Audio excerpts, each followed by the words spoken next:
What's going on, everyone? My name is Henry from Ahead of the Curve 94. Thank you so much for tuning in to yet another episode of The Shit Show. On today's show, we're going to talk about Doom 2005. Okay? Yeah, it's been 20 years. Let's get this shit started. Y'all come see The Shit Show? Here, thank you, Wikipedia. In the film, Marines are sent on a rescue mission to a facility on Mars, where they encounter demon-like creatures. For those of you who are familiar with the games, straight up, this film, almost nothing like them. Honestly, people, in the description there, they mention demon-like creatures. We basically find out later on that they are mutations of a superhuman. It's basically Prometheus all over again. Yeah, don't worry about all that. Do not expect hell. Honestly, just expect wet metal, dark hallways and tunnels. Okay, just maybe a blue hue in the back, and then you might be able to make out that someone's holding a gun. It's kind of hard to tell. Honestly, people, my dad took me and my brother to see this movie when it came out in theaters. I remember being excited to get out of school that day. I mean, of course, who wasn't? But the fact that we're about to go see a movie? Oh shit, is Doom from that game I used to play? I'm in. One common character amongst most of the Doom games, outside of Doom 3, I believe. I think that was a different character completely. Let me hold it up here. Doom 3. This limited collector's edition on Xbox. I don't think I ever beat this game actually, but I used to play the shit out of this one. If you go into this movie looking for a Doom guy, the guy who doesn't fucking talk and he's just a killing, murderous machine, you're gonna be disappointed. It's honestly just a cast full of macho men who most of the time are yelling. God! Have you found anything like this on your archaeological dig? No. Is there any way this thing came from the outside, from the surface? The planet is completely dead. It came from somewhere, lady. Portman, shut up. The atmosphere on the surface can't support life. Maybe it doesn't need air. It could have come from another planet or something. What, like an alien? Look at that thing! Portman, you need to shut the fuck up! It doesn't get much more deeper than that. On the upside, though, I guess to compensate for certain things that they are lacking on, most of the characters in this one, they have video game-like character names. Special ops clearance verified. Handle ID, Destroyer. Daddy's home. ID, Mac. Handle ID, The Kid. The kid? Handle ID, Duke. Say my name, baby. I will say, as a bit of an early pro, Dwayne Johnson, this is early on into his acting career, way before he was Dwayne Johnson that he is today, fucking looking miserable on the cover of Red One. Yeah, way before that guy. This guy, the one in this movie, he's doing a little bit of acting, okay? I was a little surprised. What else before we really get into it? Sometimes the score, specifically Reaper's score, his little theme song, I think it's pretty dope. For the most part, it's generic action shit that you probably won't remember, but I did appreciate the subtle one, so hey, bravo. Oftentimes the sets, oh my goodness, people. Oftentimes they're just reusing the same sets over and over. It kind of feels like a super low budget indie film. It's really bad at times. Could a little variety kill you? Alright, so the crew of Marines are sent from Earth to Mars to check out why this facility went dark.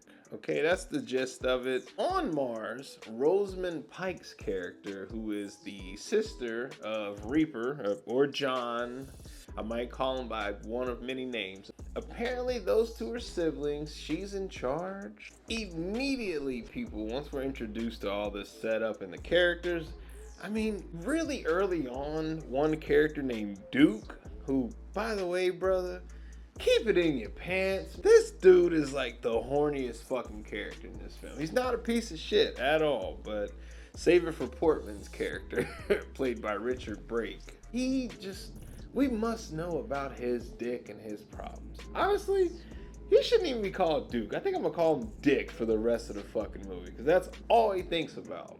Anyway, people, I was trying to get into a thought here. Early on, they come across an armory, which is it's locked and stocked, okay?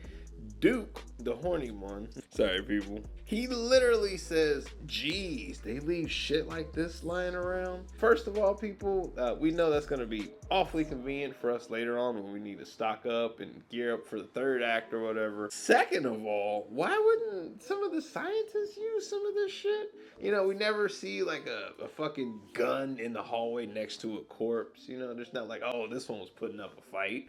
No, they're just fucking run and cower. Bitch, fight for your life. To be fair though, it's not necessarily known what's going on. The mystery is yet to unfold. One of the characters literally says it's just a disgruntled employee with a gun. So, you know, they kind of underestimate the situation. I understand that, but these motherfuckers decide early on that they need to split up. Like, oh my goodness. Come on, man.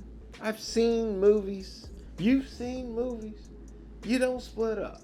So, Carl Urban and Rosamund Pike's sibling characters, they've been estranged since their parents died. And unfortunately, Rosamund Pike's character just reopened the archaeological dig that they were on. So basically, the site of the parents' death has now become crucial to what they're trying to unfold. Good thing they're partnered early on so they can work through their familial relationships. We find out that the research that they uncovered there, it unlocked the 24th chromosome for human beings like us. Long story short, that's just an excuse for the film to throw super in front of everything. Super speed, super fit, super intelligent. Just shut the fuck up. She's got 24 pairs of chromosomes. Humans only have 23. But what does the extra pair do? Makes her superhuman. The extra pair makes her super strong, super fit, super intelligent.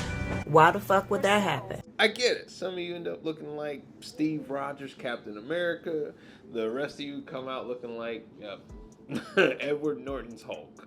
Basically, what I'm saying is that it's the same formula or whatever. It's just it went in two different directions depending on the host. With all that being said, people, have you ever played a Doom game? Usually there's a lot more shooting and demon killing or just monsters in general. I mean, at this point, what the fuck are we doing? I'm not kidding, people. We literally, it takes about 30 minutes or so just to get to the first gunfight with the creature. And then it turns out, spoiler alert, the creature is just Dr. Carmack, who's in early stages of his transformation. It's disappointing. Dr. Carmack is actually really important because outside of Rosamund Pike's character, it seems like he was the one in charge initially before shit went down. And now he's running through the halls carrying a severed human hand, you know, just full circle shit. Clearly he's not doing well. I mean, I think that's safe to say. However, the video game logic is starting to settle in. We must find the rest of the body that goes with that arm. The fuck? Call me crazy here, but if someone's missing their arm, I'm just gonna assume you're dead. I gotta be honest with you. If you know, unless you were cared for and the wound was cauterized, I don't think they made it, Sarge. I gotta be real. So at this point, people, Portman, played by Richard Brake, yet again, this dude is such a sleazeball. I should have mentioned it earlier, but yeah, dude. The way he's shot every time, it's just like a close-up of his face and the focus on his rotting teeth. He's just like moist. Oh man, god damn. He plays these characters a little too well sometimes. If you saw Barbarian, you might recognize him from there. He gives the kid, which is the character's name, yes, the kid. He gives the kid 2 green pills while they're on the job, of course. I should mention, I'm reviewing the unrated version that I have here. Unrated extended version. That's the version we're talking about today. Honestly, people, it's not a big difference. If you've seen the theatrical, you've seen all you need. I'm gonna prove that right now. Those two stumble upon a naked lady. This had to be the most just unnecessary topless scene that I could think of in recent history. It literally adds nothing. You're supposed to see that and be like, oh shit, hot babes on Mars. And then she's infected, so you're supposed to be grossed out with that. It's like, we don't need this. Yeah, they were right to cut this shit out of the theatrical cut. It's stupid. And people, let me say this. Back when I saw this, I was either 10 or 11. I can't remember exactly when it released. I'm guessing that I have a bunch of false memories about this one because I remember being a lot more funny, more action oriented, and more focused on the plot. I can't believe I said that last part. Talking about fucking Doom here. What are you people working on up here? We're analyzing bones, artifacts. We're not doing anything like this. Then what the fuck is that? Yeah, no, it's crazy what you think you remember until you actually go back and revisit it, because this shit is lacking. I went out of my way to buy this. And no, I didn't spend a lot of money, probably like $7 on eBay. But I did go out and buy it with the intention of, I don't know, trying to relive some good old memories. This is probably my favorite because I get to just talk shit about horrible movies. But yeah, no, honestly, there's not much to hold on to. Like I said early on in the video, most of the scenes are in dark hallways, might be a bluish hue to the back, and I guess that's there to sort of offset the bright yellow Mars planet that we hardly ever get to see. It's a big disappointment. I'm getting sidetracked though, people. Let's get back into some plot shit. I'm wondering, as a viewer, at this point in the film, why the fuck haven't we restrained Dr. Carmack? Okay, dude is clearly not okay. He was holding an arm when you met him. Strap that motherfucker up. Every time we cut back to him, he's looking more and more ghoulish. So, like, these people are fucking morons. Even Portman at this point has had enough, and he's the biggest piece of shit of them all. But you know, I actually sided with him when he got to express himself a little bit. Like, he's saying what the fuck I'm thinking. Just in this scene alone, with nothing else. But let's keep it real. Homie is just trying to get answers in this case. These creatures, in order to infect you, they're basically gonna bite at your tongue. I'm sorry. They're gonna bite at your neck, and then with their tongue, they're gonna inject or impale you with the it, and then, hey, you got it. It is what it is. Just be prepared to not fit your clothes for much longer. You know what, people? Honestly, I've been ragging on this film, but let me get into a pro here. Rosamund Pike and Dick, aka Duke.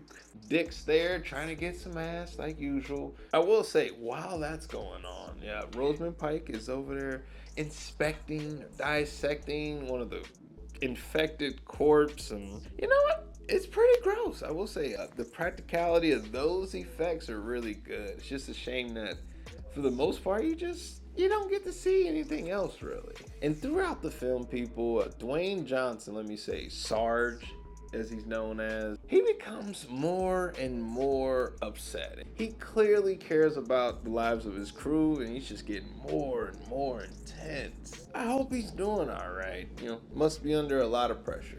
Duke almost catches a bad one, people. Luckily for him, the film was like, nope, we're gonna kill the other black guy first.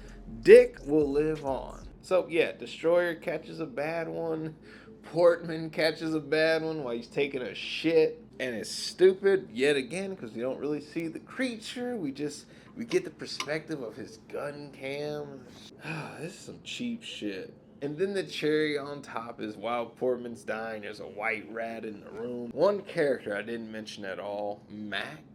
Yeah, I didn't mention him because he gets no fucking screen time. I believe he's the Japanese character. He gets like 3 lines. You know, they make him the fucking babysitter initially, and then he's just killed uneventfully. So yeah, another one bites the dust. Who cares? Sarge has had enough at this point. He decides, we're going to the army. People, fans of Doom, okay, this is it, okay? We have the goddamn BFG in the flesh here, and this movie, they don't shy away from it. They treat it like the icon that it is. It is up there with the goddamn energy sword from Halo, goddamn Lancer from Gears of War.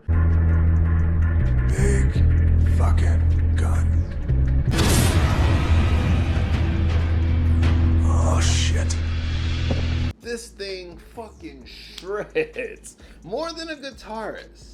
Which honestly brings up the question of, hey, maybe you shouldn't shoot that shit in a place where a breach could kill us all. You know, the atmosphere isn't too kind to us humans, okay? Maybe take that shit outside. One of the more simple but subtle signs that the cracks are really showing in Sarge, he says, I've lost 4 soldiers. And his like eyes are super intense. Like, oh shit. Like I said, people, this man really cares about his crew. But where the fuck is the game? I'm still wondering. I'm holding out hope, people. In this review, I should have established a character named Pinky. This character uses a futuristic wheelchair. Pinky goes missing, so the team decides, all right, fuck that. We're done here on Mars. We gotta get back to Earth. Bye-bye, Mars. It was great seeing you. Honestly, I wish the Earth sets were better or different. Honestly, just something.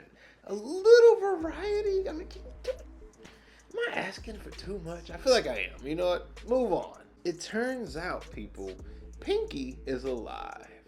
And unfortunately for him, Sarge has officially been given search and destroy, the kill order. Yeah, long story short, pop. Honestly, Pinky, you should have just stayed in the dead body pile that we found you in, because that would be better than what happens to you later on. This character becomes a video game character, I will say. And not just in name only, they actually do a legit transformation, even though it's very different from the games. But hey, I'm gonna give it a pro there. Bravo! The kid, people. Do you remember the kid from earlier? Yes, the one that was high as shit. That one, he stands up to Sarge. Sarge doesn't like it, so he ends up killing his ass. Holy shit! Mutinous insurrection is punishable by death. It was his first mission! And it's not going to be my last. I need soldiers. I don't need anybody else but soldiers. Holy shit, Sarge is the enemy now? Well, fuck that guy. He's a lost cause. And people, let me tell you, when the creatures, the super advanced creatures, when they get a hold of his ass, it felt good, okay? Yep, you know what? This is like when Rock was heel in WWE, WWF. Like, all right, Stone Cold, set him straight. I laughed my ass off, people. He literally says, I'm not supposed to die, and then gets dragged off. It's like, well, we're done with him. Won't be seeing him again.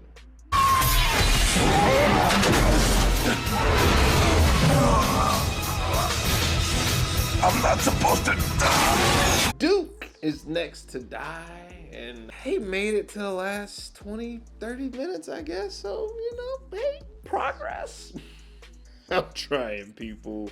His ass gets murked. John Reaper, Carl Urban, whatever you want to call him, he ends up getting shot. So Rosamund Pike ends up injecting him with the chromosome 24, and it saves his life. My issue with this scene is his ass passes out, as you would, you know, losing a lot of blood. You're gonna take a little siesta. Why the fuck is she gone when he wakes up? Like, bitch, you knew he was coming back. Anyways, we get the selling point of the goddamn film here, okay? This, the first person sequence, still holds up to this day. Although it has aged, and it's full of like, what the, how? Full of moments like that. I will say, this is where we see Pinky, who's now transformed into this thing you see on screen here. Straight up, people, John fucks his shit up, reunites with Sam, who's not doing too well, admittedly. And hey, look at that! Sarge is alive. Holy shit. Welcome back, Sarge. I know last time I saw you, I wanted to punch you in the fucking gut, but you know, there's not a lot of humans left. Just a familiar face is enough for me. Except now he's infected. Oh shit. Solid heel turn for your boy DJ. He was once this beacon of light and hope, and now he's just gone dark. It is called Doom after all, so I guess they're just living up to their namesake. I'm lying, people. I don't think that's the case at all. This final fight between Reaper and Sarge, hey, I'm gonna keep it real, people. This shit is cheesy, but god damn, I'm having fun with this part. This is what I remembered in the theaters. Like, yeah, no, none of it makes sense, and you know, it's cool. Goddamn, Rock is transforming every 5 minutes. I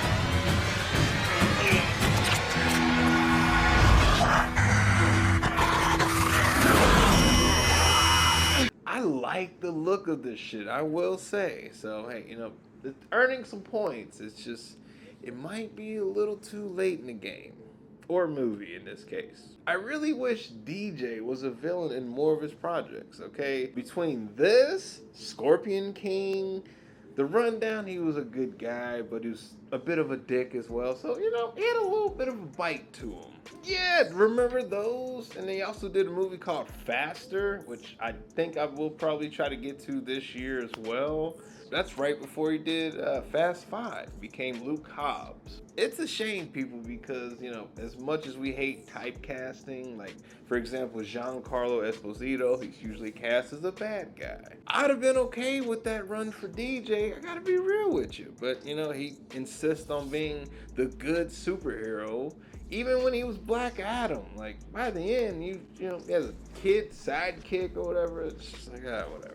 Unfortunately, today, with his ego, his brand, and his contract negotiations, we'll probably never see any shit like this ever again. At least not from him. I used to love this shit a long time ago, but he's boring. It's too safe now.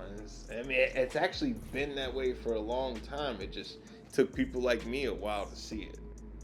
What are we doing? Ah, shit, I forgot I was doing a Doom review.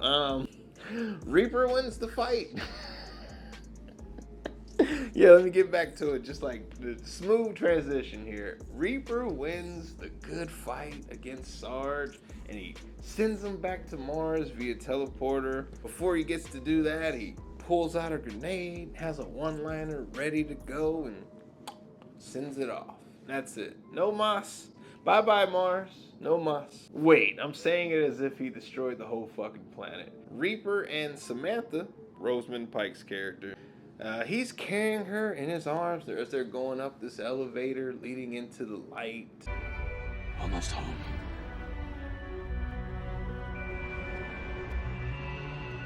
The shit just ends, okay? That was Doom. This one is too long for its own good. I feel like that is a common complaint with most of these films, and hey, Doom is no exception. Let's get to the rating here. On the fuckery scale, which is exclusive to this series, I'm gonna give it a lowbrow fuckery rating, which means it is a bad movie. Okay, it's not a great bad movie. This is not something I'm gonna pop in throughout and watch while I edit. On our regular rating scale that we give to all movies, on that particular scale, stream it. And that's a super low stream it, okay? It is on the verge of waste of damn time. You know, if I didn't have a few laughs or maybe even a slight bit of nostalgia for it, it would have got a lesser rating. But in this case, I think it's serviceable if you just don't own it. Like me. It is what it is, people. I mean, did you know you can put this DVD into your OG Xbox? Move out the way, Doom 3. You can put this disc in there and you can play a level or at least a demo of Doom 3. That's fucking dope. I wish we did more things like that today. All right, people, that's it for me. That was Doom 20 years later. And this is an episode of The Shit Show. My name's Henry from Ahead of the Curve 94, y'all. And I'm signing out. Deuces.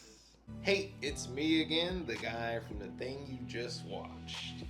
Or fell asleep on, and you know who you are. Either way, I just need to say thank you so much. You deserve a reward. So, there you go. And while we're here, please consider subscribing, leaving a comment, and most definitely check out another video. Perhaps this one right here, or maybe that one over there. The choice is entirely up to you. And that is the Ahead of the Curve promise.